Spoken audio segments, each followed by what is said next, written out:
por auspiciar esta Perdón, Gaby. reunión. Buenísimo, muy bien. Agradezco entonces, ahora sí que está grabándose al Laboratorio Balearda por el auspicio de esta reunión y a todos ustedes por escuchar. Vamos a compartir la pantalla de un tema, que es un tema que, díganme si se ve. ¿Se ve bien? Hola, ¿se ve bien? Bueno. Sí, es un Gaby, tema se que... ve perfecto. Gracias. Excelente, sí, gracias.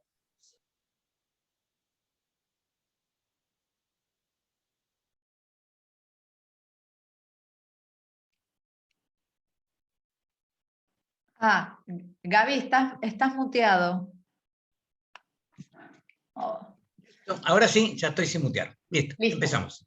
Entonces, vamos a hablar hoy sobre un tema que pareciera poco prevalente, pero vamos a darnos cuenta que tiene mucha prevalencia y que lo vemos bastante frecuentemente en nuestros consultorios y genera muchas dudas cuando tenemos un paciente con hipertensión arterial joven, y nos tenemos que preguntar si le vamos a iniciar un tratamiento farmacológico, si se trata o no de un paciente con hipertensión esencial y cuándo vamos a buscar causas secundarias de hipertensión.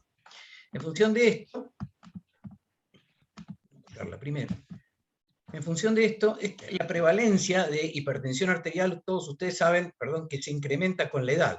Y claramente aquí se ve, en este viejo diapositivo del año 2005 de los Estados Unidos, del estudio ENHANCE, que ya hay, a partir de los 20, 29 años, una población, tanto en hombres como en mujeres, pero a predominio masculino, que claramente supera al 10-12% y que conforme va aumentando la edad, por supuesto, va aumentando la prevalencia de hipertensión arterial. Con datos argentinos de cuando hicimos la encuesta nacional de residentes hace muchos años atrás, se vio claramente que a partir de los 15 años, que fue el target que nosotros tomamos, empieza a incrementarse la prevalencia de hipertensión arterial, tanto en varones como en mujeres. Ya a partir de los 25 es más frecuente la hipertensión arterial diastólica. Inicialmente es similar la sistólica con la diastólica, se va haciendo cada vez más frecuente la diastólica hasta que finalmente es más frecuente la hipertensión sistólica después de los 65 años. Pero en esta parte del gráfico, que es la que vamos a charlar hoy, vean ustedes que entonces tenemos pacientes con hipertensión diastólica y también tenemos un grupo de pacientes con hipertensión arterial sistólica. Cuando hablamos entonces de cómo es la tasa de conocimiento con respecto a la enfermedad, resulta que en los pacientes más jóvenes es donde menos conocen que son hipertensos. Aquí fíjense ustedes que solamente entre el 14 y el 26% en menores de 35 años conocen que tienen hipertensión arterial. Acá hay que dividir a la población entre varones y mujeres. Los varones son los que menos conocen que tienen hipertensión arterial, ya que son los que no tienen habitualmente médico de cabecera más que un traumatólogo. En cambio, las mujeres suelen tener como médico de cabecera al ginecólogo o al obstetra y conocen más el hecho de ser o no hipertensas en este rango etario. Pero como grupo, claramente tienen menos conocimiento de la hipertensión arterial que los pacientes más ancianos.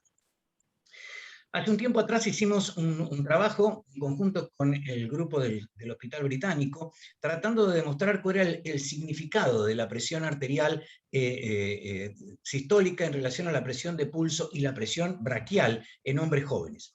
Este estudio lo hicimos en 32 varones sanos, entre 17 y 28 años, a los cuales se les hizo una evaluación hemodinámica no invasiva con cardiografía de impedancia y un análisis de la presión de pulso evaluado a través del Gold Standard, que es el estudio con esfigmocor. Se dividió por tertilos a los pacientes según la presión de pulso braquial en menos de 50, 50, 64 y más de 65 milímetros de mercurio. Y la diferencia entre presión de pulso braquial y central aumentó con el aumento de la presión de pulso. O sea que en los pacientes más jóvenes era de 17, en los pacientes intermedios de 22 y en los pacientes mayores de 65 años aumentaba la presión de pulso hasta 29 milímetros de mercurio. La amplificación periférica que sale del resultado de la ecuación de presión de pulso braquial sobre la presión central va a permanecer constante con ampliación en la presión de pulso aórtica. Y la presión de pulso braquial y central correlaciona positivamente con el volumen minuto cardíaco, con el volumen sistólico o descarga sistólica y en forma negativa con la resistencia vascular sistémica. Esto quiere decir que a una elevada presión de pulso en jóvenes, eran todos de 17 a 28 años, subyace un patrón circulatorio que es hiperdinámico, de alto gasto cardíaco y baja resistencia vascular, que es en forma independiente del sitio de medición, si fue compresión braquial o compresión central. Pero otro tema, que ya no es solamente tiene que ver con la hipertensión arterial, es que ya desde muy jóvenes, y es antes de los 20 años, la prevalencia de síndrome metabólico va aumentando conforme la edad. Y ya entre los 20 y 29 años tenemos prevalencias que están entre el 6 y el 8%, y sube la prevalencia entre los 30 y los 40 años hasta cerca del 15%, con lo cual ya no son pacientes solamente hipertensos, sino que son pacientes que, además de hipertensión, tienen insulinoresistencia y tienen dislipemia fundamentalmente aterogénica. Entonces, desde la pediatría, que es donde vamos a empezar a evaluar a los chicos de 15, 16 años, ¿qué estudios vamos a hacer? ¿Cuál es el propósito de lo que vamos a hacer y cuál es la población blanco? En chicos, y esto se puede evaluar en el Journal of Hypertension, en el Journal of Pediatrics de ya hace 10 años atrás, se evalúa a los chicos por percentilos. Y entonces se va a decir, de acuerdo a la historia clínica, que incluye la historia del sueño, por la prevalencia que tenemos de síndrome metabólico y de obesidad en chicos, hay que buscar apnea del sueño. La historia familiar de padres, que ustedes saben que cuando ambos padres son hipertensos, la probabilidad de que los chicos sean hipertensos es mayor de un 40%, los factores de riesgo, la dieta y los hábitos, tales como fumar, tomar alcohol y lo que vamos a encontrar, ahora vamos a ver en el examen físico. Entonces, la historia clínica y el examen físico en estos adolescentes va a ayudar para qué estudios le vamos a seguir haciendo después. Todos los chicos se dice que tienen una presión arterial persistente, que son hipertensos, no por un valor fijo, sino por superar o igual al percentilo 95. Obviamente le vamos a pedir creatinina, electrolitos en sangre, análisis de orina y urocultivo. ¿Por qué esto? Por la que tenemos que confirmar en estos casos enfermedad renal y pielonefritis crónica, ya que en todos los chicos que tienen una presión arterial percentilada mayor de 95, la primera causa de hipertensión secundaria en esta población es la nefropatía parenquimatosa. Y en muchos de los casos por antecedentes de infecciones urinarias que han pasado desapercibidas, por ejemplo, por reflujo ureteral. Le vamos a hacer un hemograma, fundamentalmente para evaluar anemia consistente con enfermedad renal crónica, y siempre vamos a hacer un hemograma en los hipertensos, pero fundamentalmente buscando el hematocrito. ¿Y por qué el hematocrito? Porque el hematocrito es un marcador del volumen intravascular, y de alguna manera en los pacientes hipertensos lo que hay es una hemocontracción, y la hemocontracción hace que muchas veces tengamos un incremento en el hematocrito que mejora en forma persistente cuando disminuimos la presión arterial y logramos que haya mayor cantidad de fluidos que vienen desde el intersticio. Le vamos a pedir evaluación de la función renal y de ecografía renal para evaluar la posibilidad de una cicatriz renal, de anomalías congénitas, sobre todo de poliquistosis renal, o de asimetrías en el tamaño renal. Y vamos a decir que un riñón es asimétrico con respecto al otro cuando hay una diferencia de tamaño de un riñón a otro que tiene más de 1,5 centímetros. Vamos a pedirle lípidos y glucosa en ayunas, tratando de identificar comorbidades como el síndrome metabólico, hiperlipidemia y anormalidades metabólicas. ¿A quiénes? A los pacientes con sobrepeso, acá con una presión arterial un poco más baja, entre percentilo 90 y 94, y en todos los pacientes, obviamente, con hipertensión definida. En aquellos pacientes que tienen historia familiar de hipertensión arterial o de enfermedad cardiovascular, y en aquellos pacientes que tienen enfermedad renal crónica. Se va a hacer rastreo de drogas en esta población, tratando de identificar sustancias que pudieran causar hipertensión arterial, no solamente sustancias ilícitas, sino algo muy frecuente que se usa en rinitis alérgica y que son todos los imidazólicos, todas las gotas nasales que pueden hacer que tengan efecto alfa-adrenérgico y aumento de la presión arterial. Y entonces vamos a tratar de buscar una historia clínica sugestiva de posible contribución por sustancias o por drogas en esta población. Es una población donde, en aquellos pacientes donde identificamos trastornos del sueño que están asociados a hipertensión arterial con historia de ronquidos y de apneas, cabe hacer la poligrafía en estos pacientes para tratar de detectar apnea del sueño.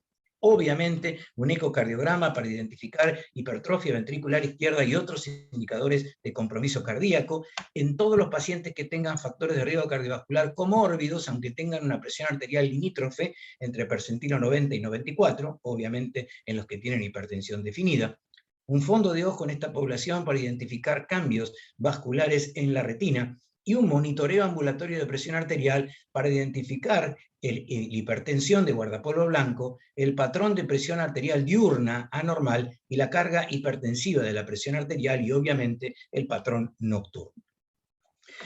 Algunos de los pacientes donde sospechamos que pueda llegar a haber algún componente de enfermedad por adenomas o por hiperplasias suprarrenales, corresponde determinar la actividad de renina plasmática. ¿Para qué? Para identificar a los pacientes con renina baja. Habitualmente, los chicos y los adolescentes tienen reninas normales o altas, y a lo largo de la vida vamos disminuyendo los niveles de renina plasmática, o lo que es de otra manera de decirlo, en general somos sal resistentes en la edad, pediátrica y en la adolescencia, y nos vamos haciendo sal sensibles conforme va aumentando la edad. Si identificamos renina baja, esto es sugestivo de enfermedad vinculada a mineralocorticoides, sobre todo si en la familia hay historia familiar de hipertensión severa y sobre todo si hay antecedentes en la familia de accidente cerebrovascular. Vamos a hacer imágenes renovasculares cuando identifiquemos clínicamente que tenemos criterios para definir enfermedad renovascular.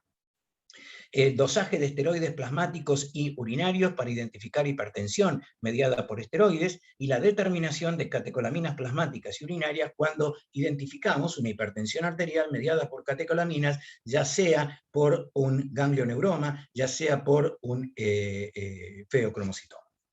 Bien, lo que vamos a tratar entonces en hipertensión arterial en adolescentes es la actitud terapéutica, y el objetivo de tratamiento va a ser evaluar a los pacientes para que lleguen a un percentilo de presión arterial menor de 95, prevenir el daño de órgano blanco, tratar que los fármacos que vamos a utilizar no tengan efectos colaterales, reducir en forma gradual la presión arterial hasta un percentilo menor de 90, utilizar drogas que tengan una acción de por lo menos 24 horas, no limitar la actividad habitual, y este es un tema mucho más complicado y más controvertido que en los adultos, ya que en general faltan ensayos clínicos y hay poca evidencia con tratamiento farmacológico en chicos adolescentes. El algoritmo de manejo es tratar de medir la presión arterial, la talla y calcular el índice de masa corporal, determinando las categorías de presión arterial de acuerdo a percentilos por sexo, edad y talla, y entonces vamos a tener a los normotensos, a los prehipertensos, o a los normales altos, a los hipertensos en estadio 1 y a los hipertensos en estadio 2. A los hipertensos en estadio 2 le vamos a hacer estudios diagnósticos, incluyendo la evaluación de daño de órgano blanco, tratando de descartar en estos casos hipertensión secundaria, y vamos a considerar derivar a un pediatra que tenga experiencia en hipertensión arterial. Obviamente a los pacientes que ya tienen un BMI normal le vamos a iniciar tratamiento con fármacos, a los pacientes con sobrepeso y obesidad inicialmente reducción de peso y luego tratamiento con drogas. En el medio, los pacientes con hipertensión arterial estadio 1, donde haremos estudios diagnósticos tratando de evaluar daño de órgano blanco, y luego seguimos con un algoritmo similar, llevando la presión arterial a menos de presión arterial de 90 y tratando a todos los pacientes, presión arterial de percentilo 90, y tratando a todos los pacientes que tengan una presión arterial mayor del percentilo 95. Y en aquellos pacientes que tienen prehipertensión y que están asociados a otros factores comórbidos, trataremos de que la presión arterial esté en criterio de percentilo 90-95, traduciéndolo alrededor de los 120-80. Haremos estudios diagnósticos para evaluar daño de órgano blanco si hay comorbilidades, y veremos cómo es, de acuerdo a la reducción del peso, el control cada 6 meses y qué necesidad habrá de tratamiento. Entonces, resumiendo, el manejo no farmacológico en esta población va a estar centrado fundamentalmente en dos aspectos: reducción de peso a través de la disminución de la hiperactividad adrenérgica e hiperinsulinemia que tiene esta población, en las recomendaciones de prácticas deportivas, sobre todo con ejercicios isotónicos. ¿Qué cambios vamos a tener que hacer en la dieta fundamentalmente y en control de peso, básicamente 3 aspectos fundamentales. Obviamente tenemos que trabajar con las nutricionistas y hacer un trabajo en equipo, pero inicialmente lo que tenemos que eliminar son las bebidas que contienen azúcar a través de las gaseosas, los jugos y otras bebidas azucaradas, disminuir las comidas blancas, básicamente pastas, arroz y papas, e incrementar las comidas con colores como las frutas y las verduras. El otro tema, gran tema de hoy en día, es disminuir el tiempo de pantallas, disminuir el tiempo de televisión, videojuegos y computadoras, e incrementar la actividad física a través de actividades deportivas u otras actividades. Entonces, haremos manejo farmacológico cuando sea necesario, utilizando fundamentalmente 2 grupos de fármacos, los beta bloqueantes cardioselectivos y el bloqueo del sistema renina-angiotensina, siempre teniendo en cuenta si estamos hablando de mujeres en edad fértil que tengan una anticoncepción adecuada, y asociando fármacos para mejorar la adherencia. ¿Cuáles son las etiologías de hipertensión arterial más importantes de hipertensión arterial secundaria en pediatría? A la cabeza, casi el 80%, la nefropatía parenquimatosa. Luego viene la hipertensión renovascular, que en pediatría suele ser la displasia fibromuscular, más frecuente en mujeres y más frecuente en mujeres y fumadoras. La coartación de aorta, por eso en esta población es necesario ir a buscar los pulsos a nivel femoral y periféricos, y si es posible con el manguito adecuado medir la presión en los muslos. Un porcentaje no menor, pero como la prevalencia de hipertensión es alta, aproximadamente un 0,5% de los pacientes tienen feocromocitoma y un 7,5% de otras patologías vinculadas a hipertensión arterial secundaria. Las alteraciones de órgano blanco son detectables, y son detectables ya en niños y en adolescentes hipertensos, hablando de hipertrofia ventricular izquierda, con un criterio de masa mayor de 51 gramos por metro cuadrado. Alrededor del 35% de los chicos con hipertensión leve sin tratamiento tienen una elevada correlación con el MAPA en hipertrofia ventricular izquierda, por lo cual se recomiendan hacer grupos de trabajo con medición ecocardiográfica de masa ventricular izquierda al momento del diagnóstico y en seguimiento periódico, y la presencia de hipertrofia ventricular izquierda es una indicación para iniciar tratamiento antihipertensivo en esta población o intensificarlo si ya estaba bajo tratamiento. Otro tema importante es que el tratamiento en estos pacientes, cuando tienen un clearance de creatinina menor de 75 mililitros por minuto y ya tienen hipertensión arterial con percentilo mayor de 95, claramente se benefician en progresión de la enfermedad renal crónica. Y que esto es fundamental porque se retrasa la terapéutica de reemplazo renal en esta población. ¿Cuáles son entonces las indicaciones de tratamiento farmacológico en adolescentes con hipertensión arterial estadio 1 con un percentilo mayor de 95 de presión arterial? Hipertensión arterial sintomática, hipertensión arterial secundaria, hipertensión arterial con daño de órgano blanco, diabetes mellitus e hipertensión, diabetes 1 y 2, obviamente chicos con insuficiencia renal crónica, con obesidad y con hipertensión persistente luego de 6 meses a pesar del tratamiento no farmacológico. Les voy a presentar un caso clínico, vamos a tener 2 casos clínicos muy sencillitos para ir discutiendo algunos aspectos ya de la hipertensión arterial, como ustedes ven ya en el joven, en un varón de 24 años, que se presenta a nosotros para un examen para aptitud física, para apto físico, y la primera vez que lo encontramos en el consultorio tiene 152,78 milímetros de mercurio. Juega al básquet, tiene antecedentes familiares de hipertensión desconocidos. Hablamos de un chico de 24 años cuyos padres tienen 45, 50 años y desconocen si tienen hipertensión. Obviamente no recibe ninguna medicación, no tiene hábitos tóxicos, no tiene ningún antecedente patológico de relevancia y está asintomático. Lo volvemos a citar y en el nuevo examen físico vuelve a tener hipertensión arterial sistólica con 147,77, una frecuencia de 76 latidos por minuto, está en peso con un índice de masa corporal de 24,5, no tiene soplos periféricos ni abdominales, tiene pulsos simétricos, no tiene edemas y no hay otros hallazgos importantes en el examen físico. Le pedimos un laboratorio y tiene un laboratorio normal con 42% de hematocrito, hemoglobina normal, glóbulos blancos normales, urea y creatinina normales, glucemia normal, calemia normal y una orina completa con un sedimento urinario normal y sin proteína. Bueno, ¿qué relación hay entre el volumen sistólico y los cambios de presión de pulso con la edad. Este es un trabajo que hicimos y publicamos hace unos años atrás, donde comparamos con presurometría, con presión arterial diurna y con presión arterial nocturna, que ustedes ven correlaciona en la presión de pulso diurna y nocturna, acorde con la edad, donde esto se ve como si fuera una ropa colgada con dos broches. Y se ve perfectamente que tanto en los pacientes jóvenes como en los pacientes ancianos, lo que vemos es un incremento diurno y nocturno de la presión arterial de pulso. Esto mismo se evidenció en el estudio Enigma, ya publicado hace unos años atrás, donde evaluó en pacientes jóvenes, adultos jóvenes, presiones en normotensos, en presión arterial normal alta, en hipertensos sistólicos, en hipertensos esenciales, hombres y mujeres. Como ven ustedes, los normotensos a favor de las mujeres y los hipertensos a favor de los hombres, sobre todo en los hipertensos sistólicos aislados, como el paciente que nosotros estábamos viendo recién en el consultorio. ¿Cuáles son las variables hemodinámicas en normotensos, hipertensos históricos aislados e hipertensos esenciales establecidos? Bueno, aquí se ve bien el patrón, donde el output cardíaco, el volumen, el índice cardíaco es mayor en los pacientes que tienen hipertensión sistólica aislada, con un volumen sistólico, una descarga sistólica mayor y una resistencia periférica menor, inclusive similar a la resistencia periférica de los normotensos. Y si uno analiza en relación a estos pacientes, los pacientes que tienen un volumen sistólico elevado, con una baja presión de pulso, o sea que tienen arterias fácilmente distensibles, aquí se encuentra comparado con aquellos sujetos que tienen una baja descarga sistólica con una alta presión de pulso, entonces que son más rígidos, se ve claramente cómo la presión de pulso a nivel de la aorta es mayor en esta población, por definición, el índice cardíaco es mayor en la población que tiene una distensibilidad mayor y tiene fundamentalmente hipertensión sistólica aislada con descenso de la presión arterial diastólica a nivel periférico, y todos estos pacientes tuvieron una presión arterial central sistólica de 118 a 123 milímetros de mercurio, o sea que eran todos los pacientes que llamamos hipertensión arterial espuria.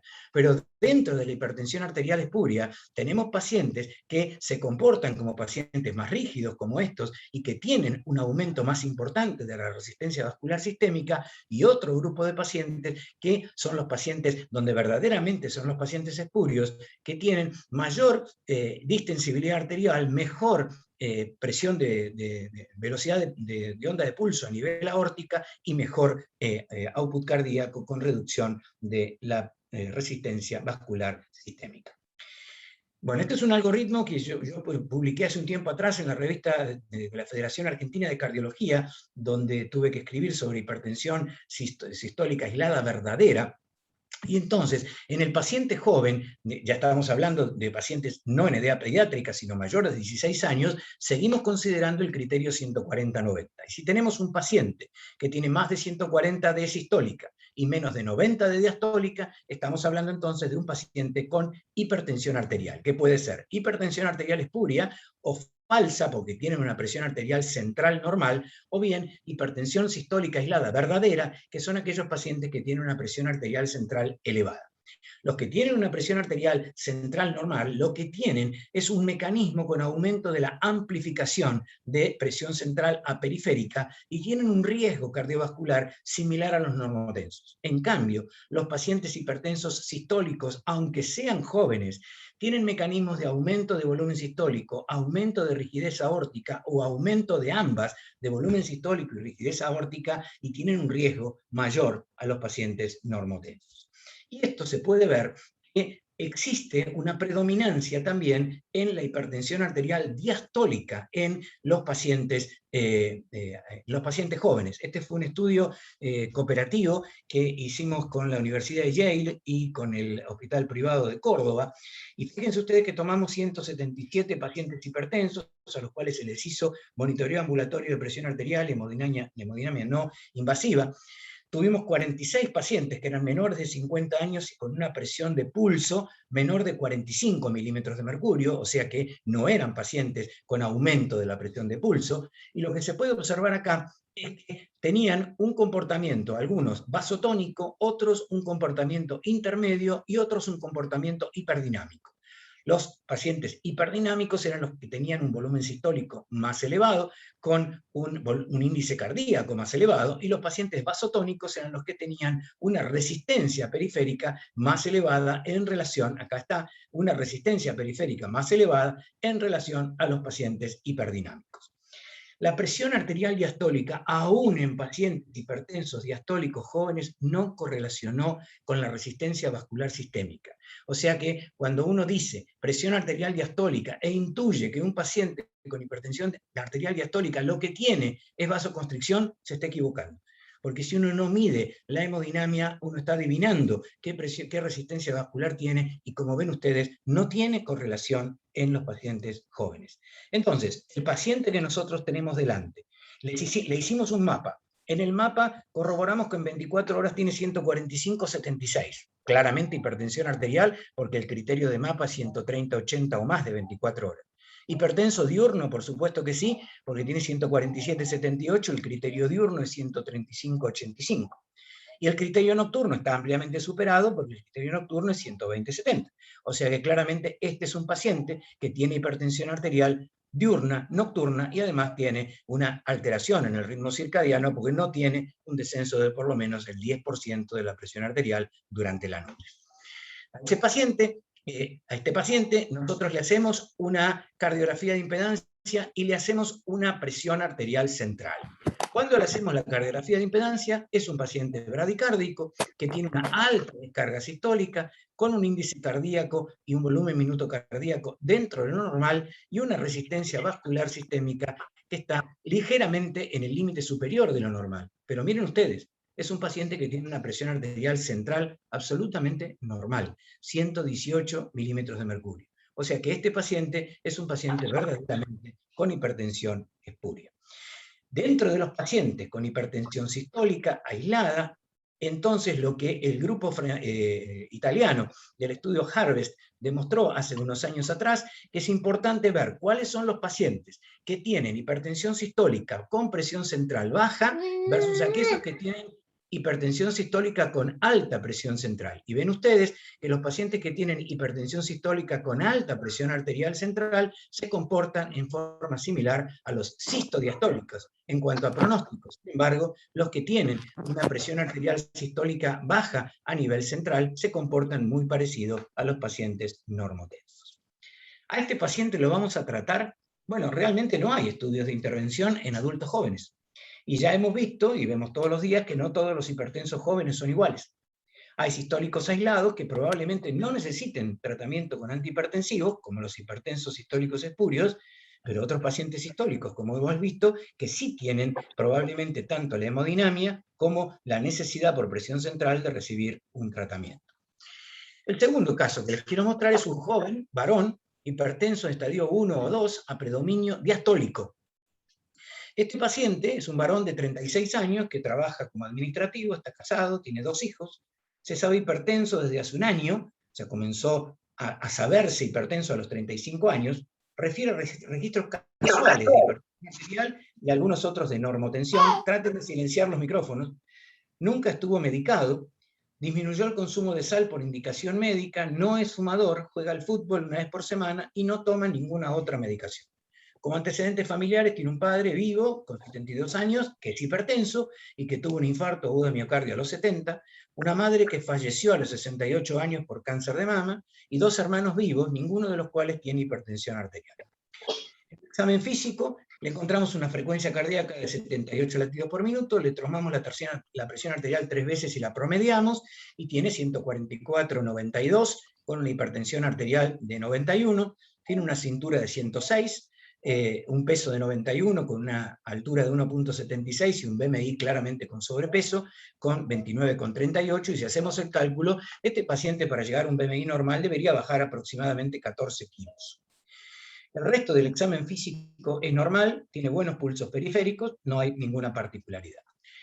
Las preguntas entonces serían, la primera consulta, ¿hace falta más estudios? ¿Vamos a insistir en las medidas no farmacológicas? ¿Le vamos a dar tratamiento farmacológico de entrada? Bueno, a este paciente se le pidió un laboratorio de rutina, le pidió un electrocardiograma y se insistió en la primera consulta. Es un paciente con hipertensión estadio 1, sin daño de órgano blanco ostensible, con medidas no farmacológicas. Estos eran los análisis que el paciente traía.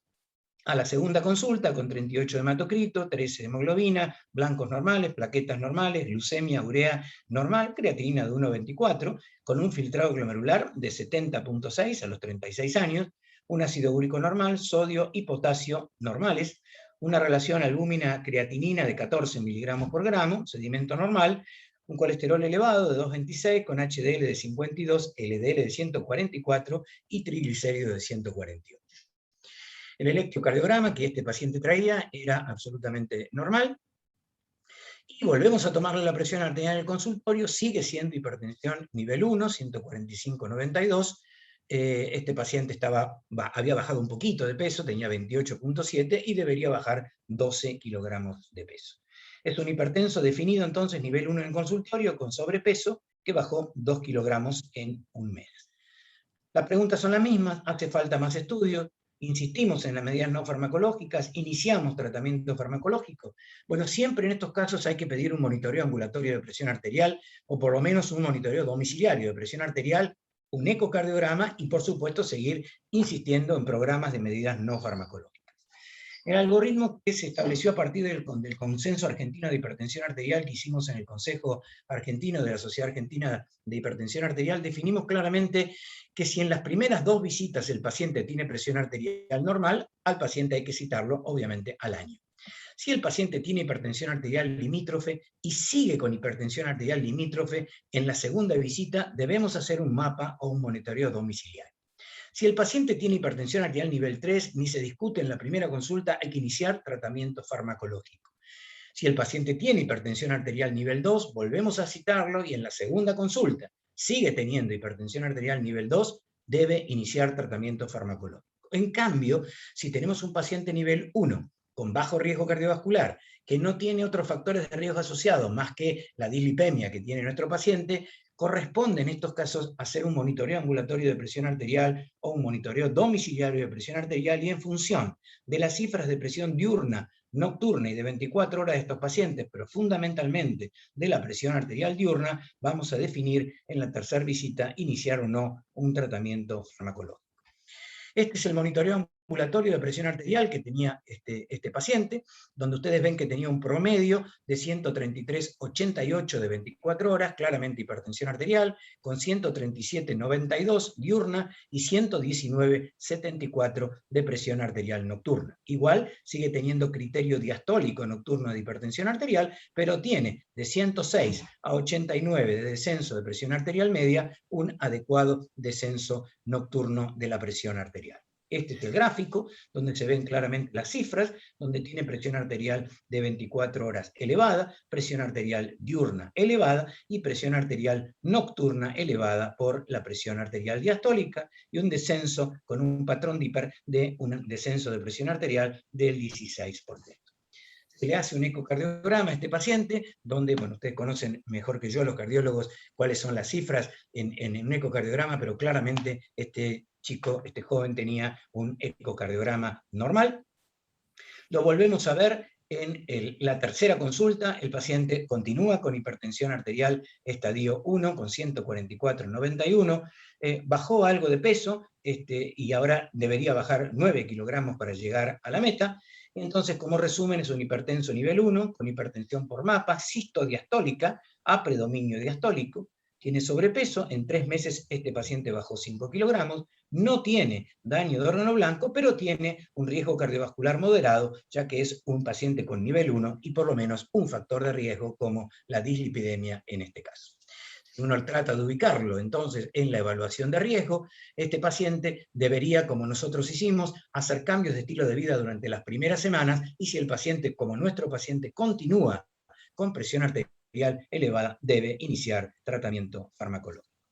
Y entonces aquí tenemos en pacientes jóvenes, cuando uno analiza los subtipos de hipertensión arterial, se ve que hay prevalencia elevada de hipertensión arterial sistólica, prevalencia más elevada de hipertensión arterial diastólica y obviamente de hipertensión arterial sistodiastólica, que es un poco menos frecuente. En este estudio de diferentes métodos de medición de la presión arterial y de subtipos que se hizo en China, se ve claramente cómo hay diferencias entre la hipertensión sistólica y la hipertensión diastólica. Si tomamos en hombres y en mujeres la hipertensión arterial diastólica, se ve que la hipertensión arterial diastólica va disminuyendo la prevalencia, como habíamos visto, conforme aumentaba la edad, que es bastante similar la prevalencia de hipertensión sistólica y diastólica en los jóvenes, sobre todo en los pacientes varones, y es más prevalente la hipertensión arterial diastólica en las mujeres que en los varones en la edad temprana, y va disminuyendo, igual que en los varones, en la medida que aumenta la edad, el componente diastólico de la hipertensión arterial. Pero en relación al índice de masa corporal, como tenía nuestro paciente, aquí se ve claramente que la hipertensión arterial diastólica y la hipertensión arterial sistólica correlacionan muy bien con los pacientes que tienen sobrepeso y obesidad. En los pacientes más delgados son los pacientes que tienen más prevalencia de hipertensión sistólica aislada, sobre todo en los varones, también en las mujeres, y son ese grupo de pacientes donde pacientes flacos, deportistas, que tienen un índice de masa corporal normal a normal bajo y que tienen hipertensión arterial sistólica pura, son los pacientes que más debemos sospechar hipertensión arterial espuria o falsa hipertensión arterial. Y es importante que existe una asociación de la presión arterial en la adolescencia tardía. Este es un estudio de cohortes en conscriptos del ejército sueco, todos varones, donde se analizó qué pasaba a lo largo del tiempo. Ustedes ven que en estos pacientes se analizó qué pasaba con la presión arterial sistólica y con la presión arterial diastólica, y claramente la hipertensión arterial sistólica es la que marca, la hipertensión arterial diastólica en esta población joven es la que marca el riesgo, y aquí se ve bien que juntando la sistólica y la diastólica en realidad son ambas, y que sobre todo la sistólica comienza a aumentar a partir de los 140 milímetros de mercurio y se empina a partir de 150, 160, en cambio la diastólica en esta población se empieza a empinar a partir de los 80, 90 milímetros de mercurio. Entonces, resumiendo, digamos, qué tiene que ver la presión de pulso y la presión sistólica y la morbimortalidad, vean ustedes que la presión sistólica es la que determina realmente a favor de la sistólica el incremento de la tasa de riesgo cardiovascular en los pacientes adultos, en los pacientes mayores de 55 años. En los pacientes más jóvenes, la presión arterial sistólica no tiene el componente de evaluación de riesgo cardiovascular, que sí lo tiene en los pacientes mayores de 55 años. Y entonces las preguntas, ya en esta última consulta, ¿hace falta más estudios? ¿Hay que seguir insistiendo? ¿Iniciamos el tratamiento farmacológico? Bueno, se le pidió un hierograma plasmático y urinario, se le pidió a actividad renina plasmática y aldosterona plasmática urinaria, con dieta normosódica al menos una semana previa. El único marcador que tenía para esto es que tenía un potasio de 3.7, pero no menos que esto, y se le inició tratamiento, en este caso, con un inhibidor de enzima de conversión de acción tisular como el perindopril en dosis de 5 miligramos por día. ¿Qué nos dicen las guías y las diferentes guías?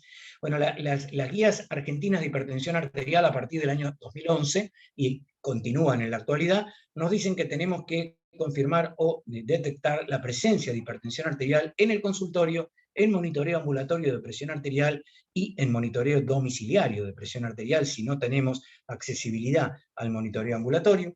En todos los pacientes establecer el riesgo cardiovascular global por los factores de riesgo acompañantes, por el daño de órgano blanco y por las condiciones clínicas asociadas, y en la medida de lo posible, sobre todo en la población con hipertensión arterial estadio 2 o estadio 3 y en pacientes con hipertensión en la juventud, identificar posibles causas de hipertensión secundaria.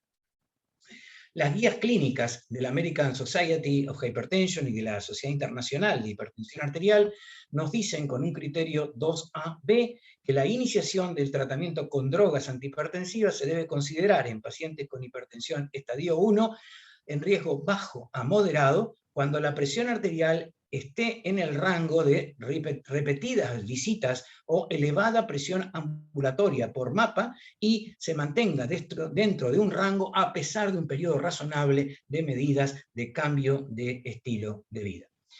Y entonces, uno de los últimos papers del año pasado, que habla de la investigación y el tratamiento de la alta presión arterial, de la hipertensión arterial en población joven, nos dice que, bueno, que tenemos hasta una prevalencia de hasta un 18% en pacientes que están por debajo de los 40 años de edad, que hay que hacer claramente el traqueo de la presión arterial en forma importante, aún en los jóvenes, no solamente en los pacientes ancianos, que hay que observar qué cambios hay a nivel cardiovascular y cerebral aún en los jóvenes, asociar los eventos adversos, para evitar, perdón, los eventos adversos en la edad media, establecer cuál es el problema, y el problema es que las calculadoras de riesgo que tenemos no están validadas para esta edad, sino que están validadas para mayores de 40 años.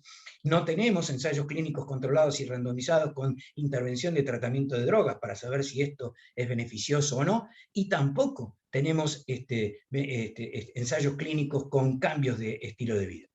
Las investigaciones que vamos a utilizar fundamentalmente son, como dijimos, evaluación de creatinina y microalbuminuria en esta población, evaluación de la función tiroidea, electrocardiograma, ecocardiograma cuando tenemos que evaluar hipertrofia ventricular izquierda, y considerar las causas secundarias que son a la cabeza, la enfermedad renal, la enfermedad vascular, sobre todo la enfermedad vascular-renal, la enfermedad endocrinológica con aldosteronismo primario a la cabeza y la apnea del sueño, que no debemos dejar de pensarla en esta población, sobre todo en población joven y obesa, haciendo estudios adicionales en muchos de estos casos como resonancia magnética, angio-TC y ultrasonido. El tratamiento siempre va a incluir cambios en el estilo de vida para perder peso, hacer una dieta saludable y ejercicio adecuado.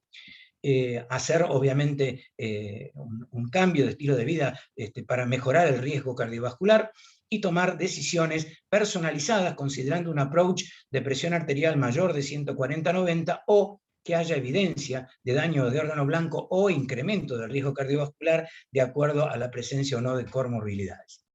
Los fármacos recomendados son los inhibidores de enzima de conversión o antagonistas de receptores de la angiotensina, y aquí aparecen los betabloqueantes, que aunque no todas las guías lo señalan, las guías argentinas seguimos diciendo que en la población joven, aunque no tenemos evidencia, tampoco tenemos evidencia en contra para no utilizar betabloqueantes en esta población, y en población afroamericana o afrocaribeña o en pacientes con posibilidad de embarazo deberíamos utilizar también bloqueantes cálcicos, considerarlos y no utilizar bloqueo del sistema renina-angiotensina.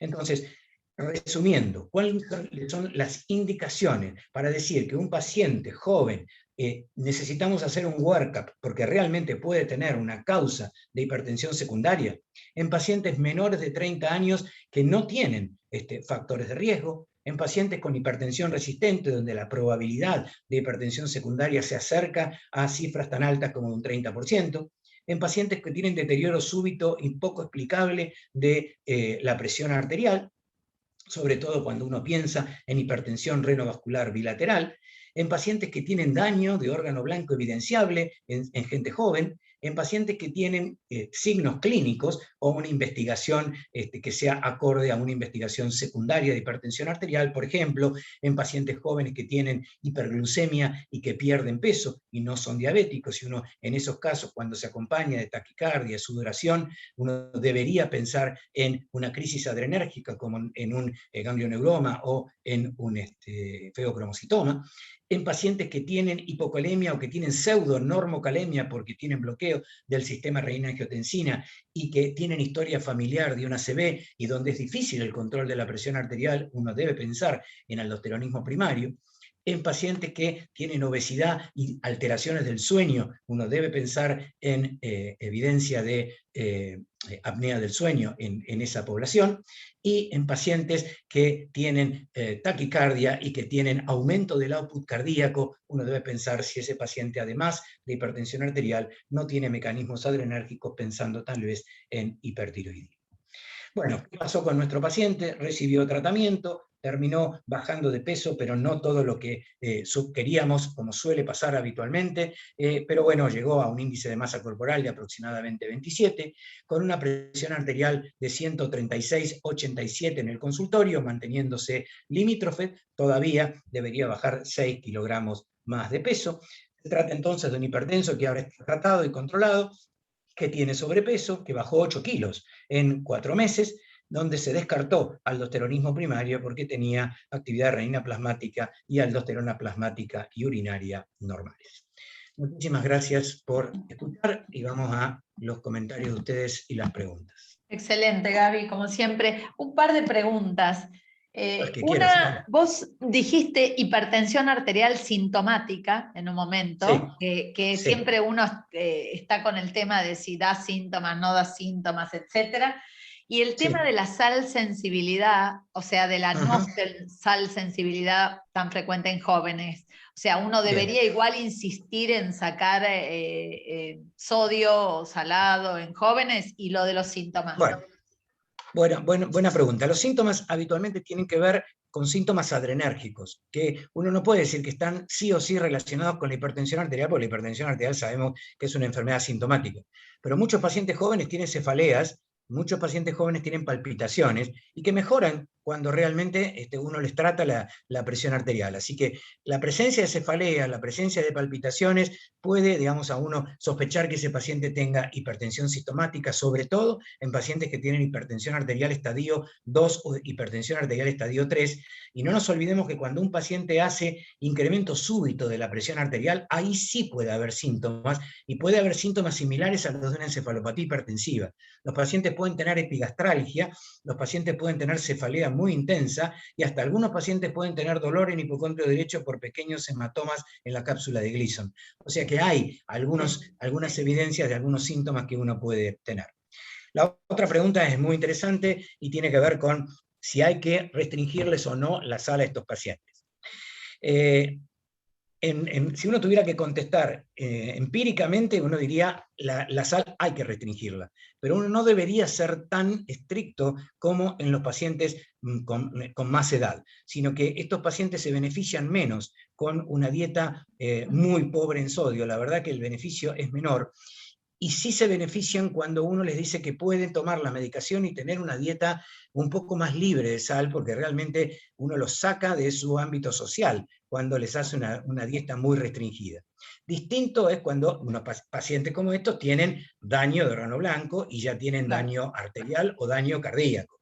Estamos hablando de un paciente sin daño cardiovascular asociado, sin daño de órgano blanco, donde uno puede ser más laxo con el tema de la sal, ya que estos pacientes suelen tener hipertensión arterial con mayor resistencia a la sal, si bien hay un grupo de los que se estudiaron muy bien, que se llaman pacientes no moduladores, que son pacientes que son un poquito más sensibles a la sal dentro de los pacientes jóvenes. Si uno quisiera ser estricto, habría que estudiar a todos estos pacientes midiéndoles sodio urinario después de una restricción salina y midiendo la renina a todos los pacientes para saber si son reninosensibles, sodio sensibles o sodio resistentes. Excelente. No sé si hay alguna otra pregunta, si no yo tengo una Sí, más. ahí levantó la mano Ivana Paz. Sí. Perdón. Ivana. Hola, ¿qué tal? Buenas noches. Hola. Excelente Hola. la charla. Mira, a ver, te hago una pregunta porque me pasó a mí un caso puntual de un chico que me viene de 17 años con diagnóstico de hipertensión, o sea, le hicieron 2 presurometrías, la verdad que daba para valores aparte muy altos porque había tenido valores de urgencia hipertensiva. Llegó, digamos, estudiado como media porque le habían hecho estudios de cortisol, le habían estudiado algo del sistema renina, angiotensina, aldosterona, le habían hecho algunas imágenes, no tenía daño de órgano blanco. La realidad es que, bueno, que como faltaban algunas cosas, yo termino de completar los estudios y venía todo normal. Él ya venía medicado con atenolol de 50 miligramos y con eso no terminaba de controlar la presión. Claro. Lo único que le faltaba hacer era un test de supresión de sal y se lo hice el test y le dio en valor alto, le dio en valor elevado. El tema es que, bueno, que obviamente lo mandé a la endocrinóloga para ver si lo podía empezar a medicar con espironolactona, pero la endocrinóloga le dijo para qué le pedí el estudio, porque le dio dudoso y no sabía qué hacer, entonces me la mandó de vuelta al cardiólogo. Entonces, la realidad es que yo probé de ir bajando, o sea, en algún momento le cambié el atenolol por nebivolol, había bajado mucho mejor, con la espironolactona mejoró también el tratamiento, pero cuando quise bajarle el beta bloqueante, volvía otra vez con valores de presión elevados.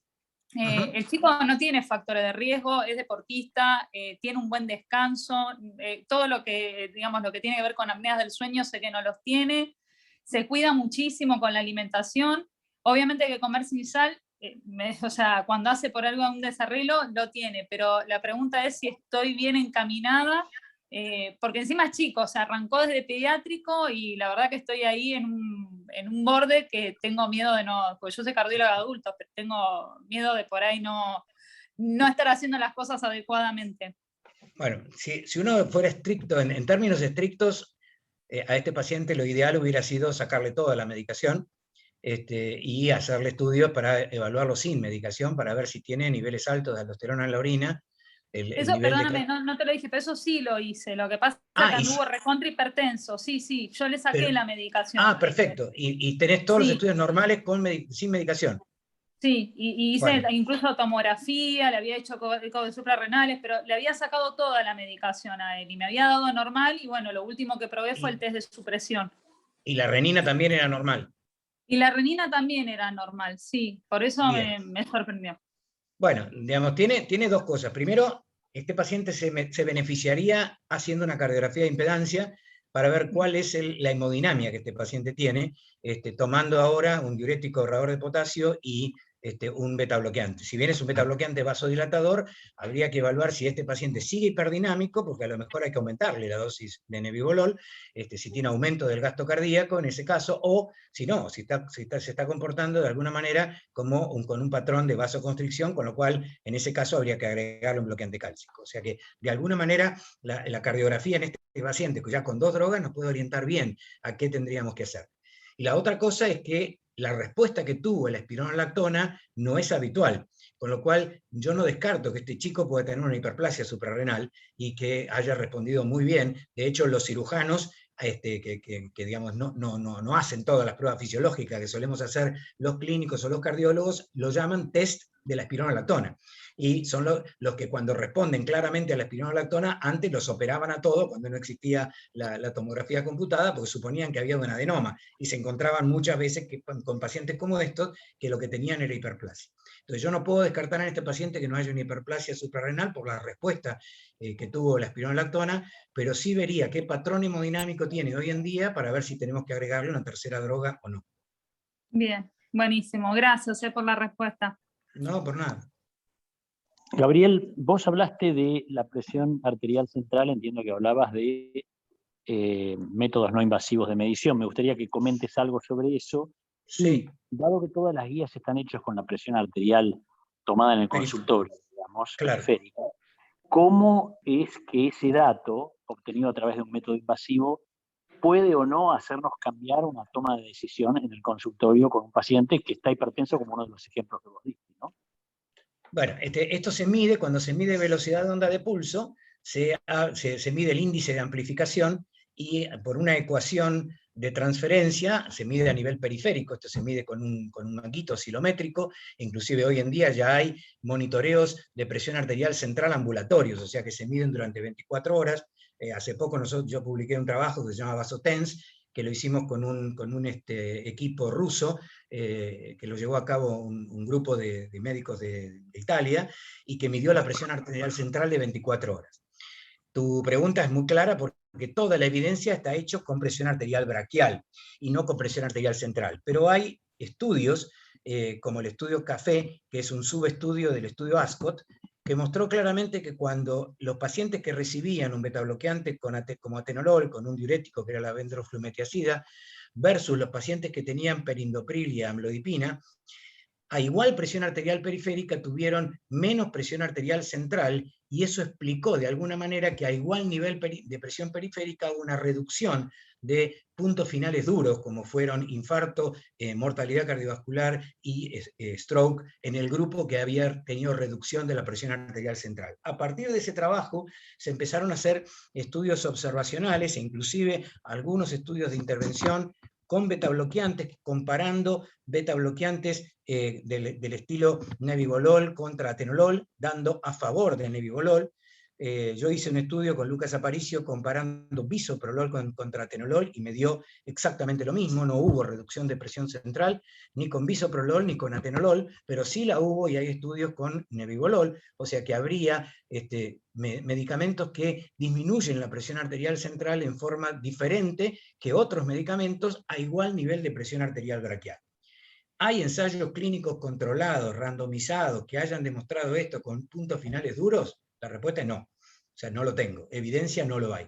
Pero sí hay alguna evidencia de la que presión arterial central podría ser un marcador, sobre todo, insisto, cuando la presión arterial central está normal y hay un fenómeno de amplificación como en los jóvenes, que estos sí, en el seguimiento que han hecho los suecos y los británicos, tienen menos riesgo cardiovascular que los pacientes que tienen presión arterial central elevada.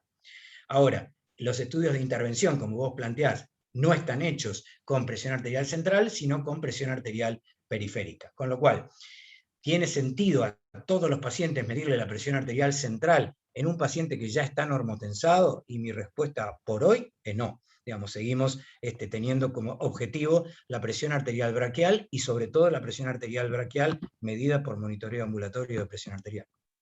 Bueno, por ahí, como vos decías, estos pacientes jóvenes que tenés sistólica, que estás Exacto. En el borde, que tenés que tomar la decisión o no tomarla y estás ahí observándolo, por ahí ese es un elemento que te ayuda a pensar un poco más. De hecho, creo que con la velocidad de onda de pulso también podés obtener el registro de central, y no sé si con alguna... Claro. Sí. No, sí, se puede obtener. El estudio, digamos, el método clásico y el método gold estándar, están comparados el resto de las técnicas, es el sfigmocore. El sfigmocore es un método que mide a través de una lapicera, que lo mide en carótida, a nivel radial y a nivel femoral. Y vos calculás la velocidad de onda de pulso entre carótida y la femoral, que es la que se toma como verdadera velocidad de onda de pulso. Ese es un equipo que mide por tonometría.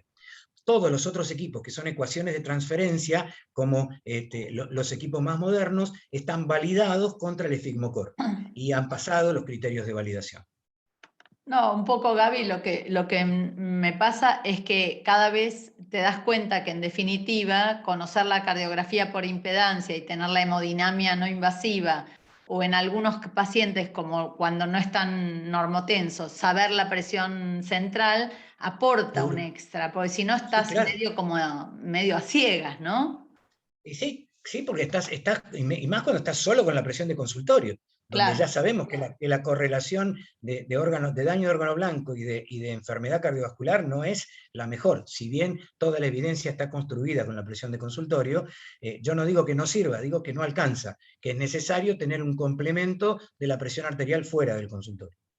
Perfecto. Buenísimo. No sé si hay alguna otra manito levantada, preguntas, excelente como siempre. Por ahí había, creo que una pregunta de Jennifer que preguntaba en hipertensión secundaria cuáles eran las causas, interesante la pregunta, cuáles eran las causas de hiperdinamia, sí. Claro, causas de hipertensión por hiperdinamia. Bueno, la clásica hiperdinamia es el mecanismo que uno ve en la fístula arteriovenosa. ¿Sí? ¿Cuándo va a encontrar hiperdinamia? Cuando lo que tenés es aumento de la presión arterial de pulso, aumento de la descarga sistólica o reducción de la resistencia periférica. En hipertensión arterial esto fundamentalmente se ve en hipertiroidismo, se ve fundamentalmente en pacientes con beriberic, rarísimo, pero que está descrito, y se ve en pacientes con hipertensión sistólica aislada, justamente, donde lo que tenemos es un componente de hipertensión hiperdinámica. Pero algo que algunos de ustedes han pedido, hemodinamias, estudios hemodinámicos por cardiografía, aún en pacientes mayores de 50 años, hay un subgrupo de pacientes mayores de 50 años, que son aquellos pacientes que tienen una frecuencia cardíaca un poquito mayor en el consultorio, que a veces se quejan de palpitaciones, que tienen un poco de disnea asociada a hipertensión arterial, y cuando uno les hace la cardiografía, se encuentran, como hace poquito yo le mostré a Melina, índice cardíaco que tienen 14 litros por minuto, perdón, volumen minutos cardíacos de 14 litros por minuto, con índice cardíaco de 6 a 7 litros. Y esto uno no lo sospechaba en el consultorio, a menos que uno indague un poquito más, y hay algunos estudios de la Cleveland que dicen que los pacientes que tienen más taquicardia, que tienen más fenómenos adrenérgicos, son los pacientes que más correlacionan con la hiperdinamia en la cardiografía por impedancia, por eso los pacientes con hipertiroidismo, ¿no? Gracias, Gabriel. Me pasó con un paciente que le pedí todo, absolutamente todo, sí. Taquicárdico, parecía hiperdinamico, pero todo me salía bien, ¿no? Pero me faltó la cardiografía. Cuando sí, quieras se la hago. Te lo voy a mandar, es mi hermano. Bueno. Sí, me pasó que tiene un eco con patrones de hipercontractilidad, bien hiperdinámico, lo mediqué con Nebivolol y anduvo bárbaro, pero claro, por ejemplo, no tuve en la cabeza pensar en la cardiografía, ¿entendés? Y rescato de la charla que tenemos que tener la cardiografía en la mente, porque es un recurso. Sí, porque si no, muchas veces tratás a ciegas. Claro. Exactamente. Sí, es que la presión arterial es un determinante, y es una variable determinada por el volumen minuto cardíaco y la resistencia periférica.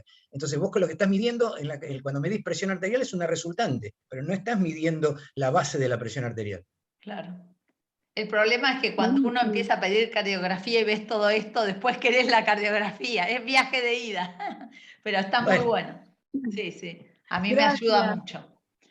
Bueno, Gaby, gracias a Gabriel muy especialmente, a cada uno por conectarse y estar presente. Y bueno, los esperamos siempre los jueves, tenemos actividad de pacientes o de agenda académica, así que acá estamos para todos. Gracias a todos, gracias Gaby. Gracias a ustedes y gracias a Baliarda por el auspicio. Excelente. Gracias. Chao, chao. Hasta luego. Sigan bien. Chao, gracias. Chao, chao.